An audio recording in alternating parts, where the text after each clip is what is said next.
ఏ విధము చేతనైనప్పటికీ దేవుని యొక్క మహాకృపను బట్టి, ఆయన కనికరమును బట్టి వాతావరణం కొంత మేరకు అనుకూలంగా ప్రస్తుతమైతే కనబడుతున్నది. ఆయన కనికరానికై కృతజ్ఞతా స్తుతులు చెల్లిద్దాం.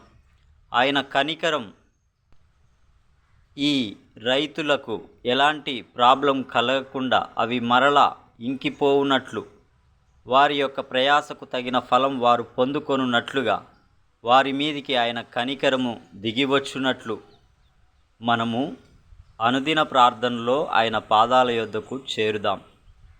భూమి ఆకాశాలను కలుగజేసిన ఆ దేవుని యొద్దకు వెళ్ళినప్పుడు ఆయన కనికరం తన్ను వేడుకొను ప్రజల మీద ఉంటుంది అని దేవుడు మాట ఇచ్చాడు.